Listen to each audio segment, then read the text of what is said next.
Well, let's get quiet and we'll do this meditation.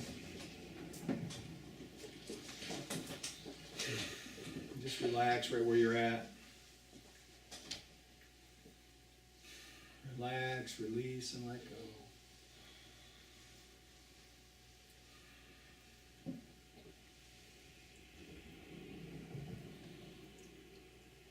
Focusing on the breath.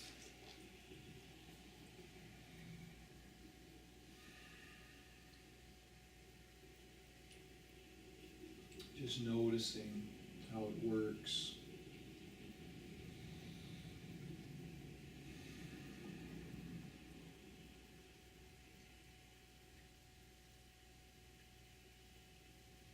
As you breathe in, you are filled.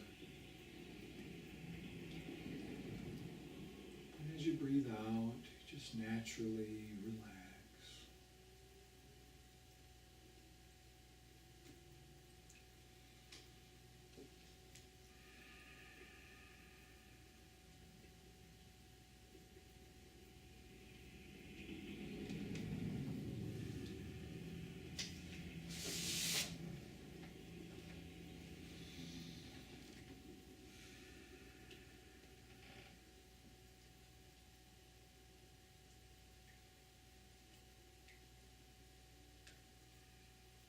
So on the in-breath, you receive the gift of life. And on the out-breath, you give the gift of love.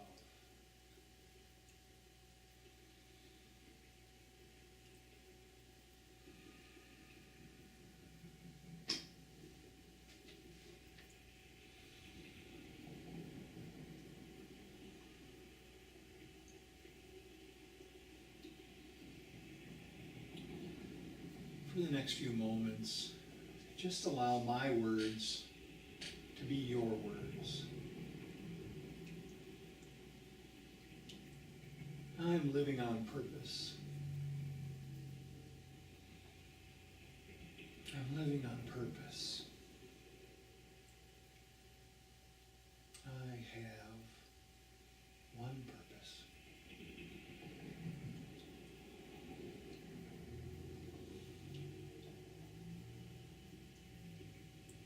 My purpose is the one which God gave me.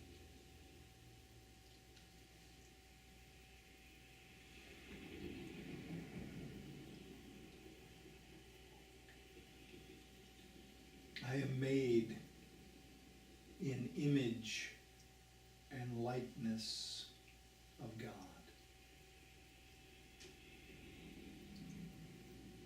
And my purpose is in image and likeness of God's purpose.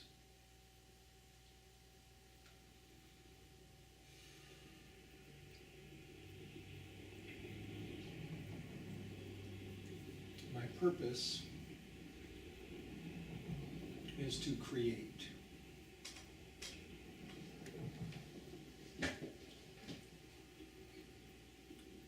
My purpose is to be truly helpful in my creation.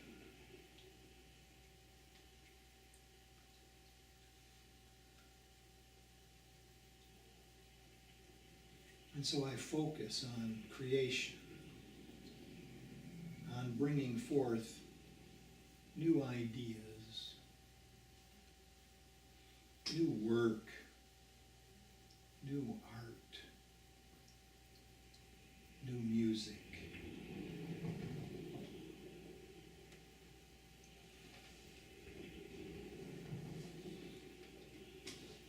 Today I will make all things new.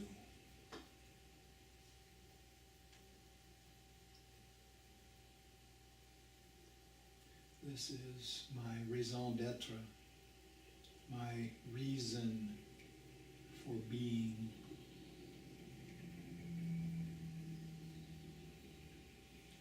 To extend love and light in new, creative ways. That is my job.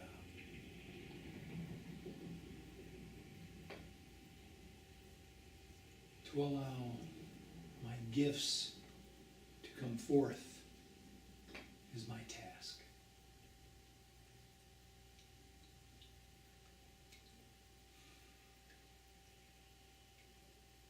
In this creation, in this service, I find fulfillment and completion.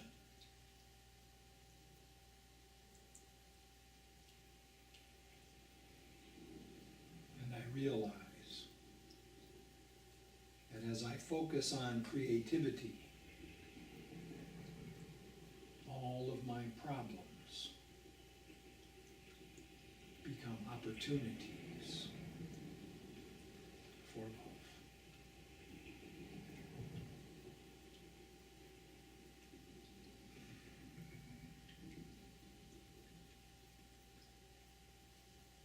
And we say amen and amen.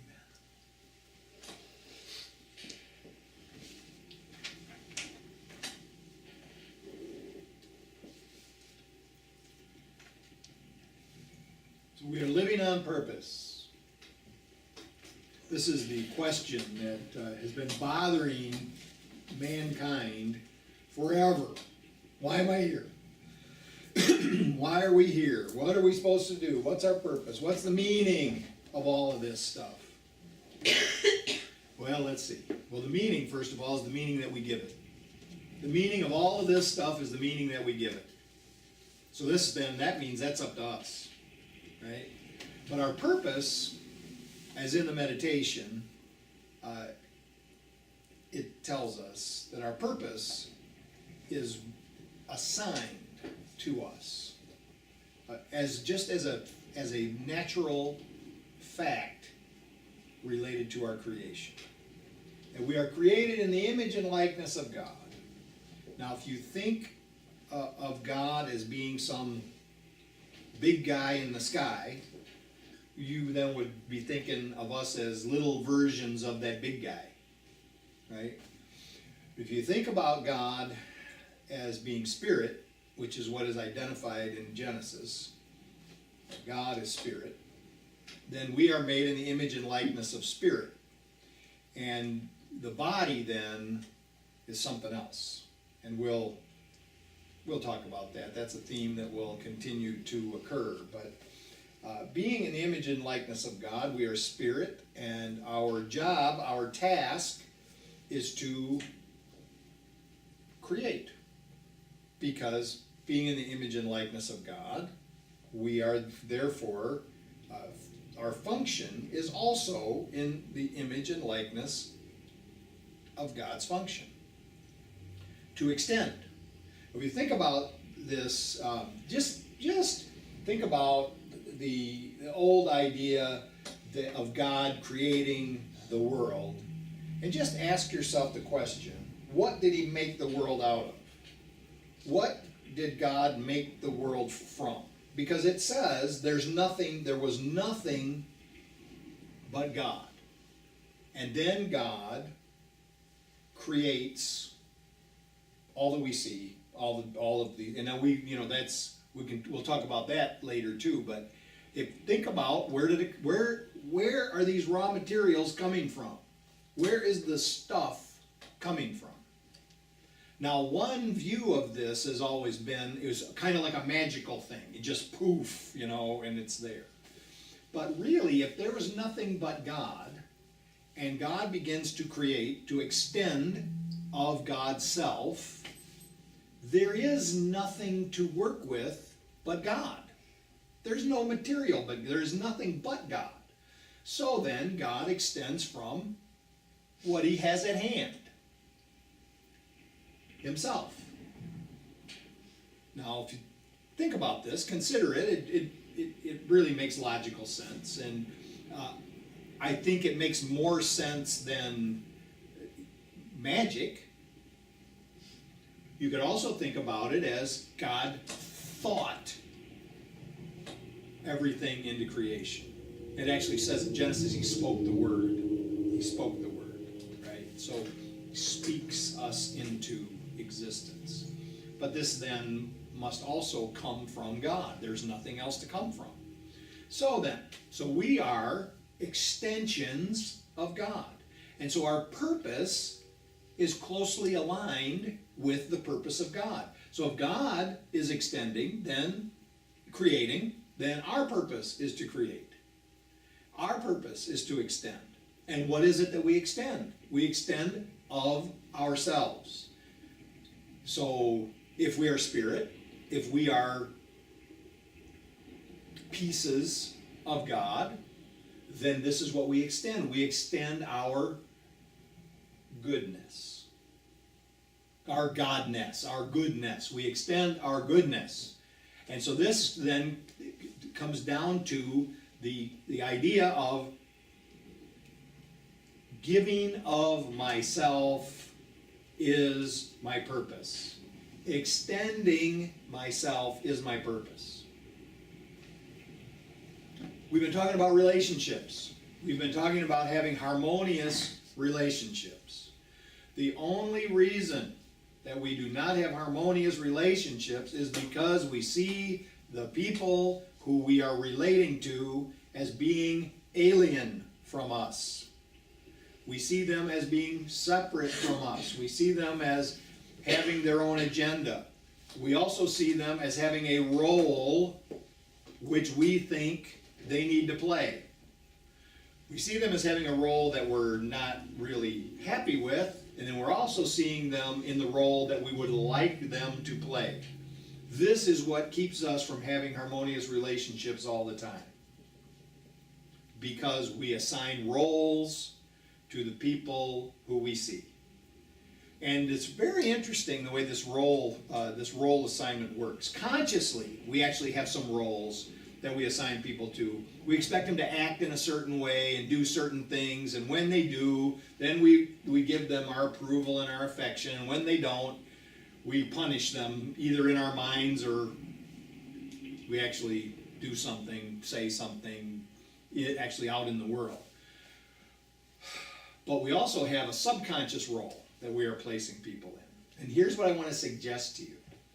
That everybody's behavior, all the things that you observe in other people that you find upsetting, that you don't like, that you wish they wouldn't do, all the disturbing things that you see on CNN, all of that behavior, all of that viciousness, that subconsciously, that is the role that you have assigned to those people.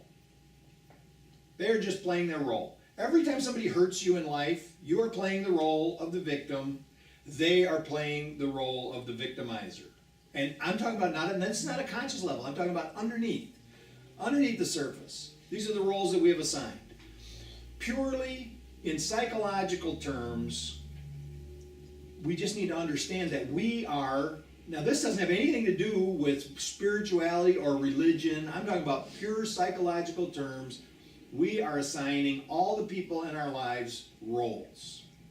The way we see them is up to us. We are actually making all the choices about the way they see them, about the way we see them. Now, that's not to say that people don't act badly.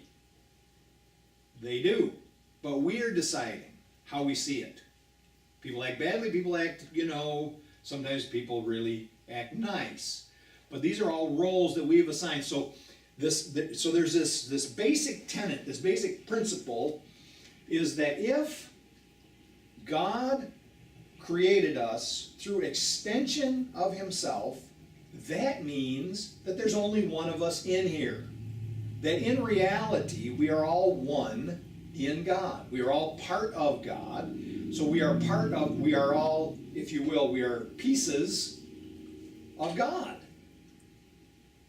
Now, remember what Emily Cady said about it. If you go to the ocean and you take a thimble and take a little bit of the ocean out, you'll say that you have ocean in the thimble, but no one would confuse the thimble full of ocean with the whole ocean. So right now, we are what we could say is a small piece of God, but we are part of that oneness. And the only reason that we're having problems in our life is because we think we're not. We believe we are not part of God. We believe that we are separate. We believe that we are under threat. We believe that that bad things could happen, are happening, will happen to us because we're alone. And this threat, this feeling of being insecure, causes us to interact with people in a way that you could call self-centered.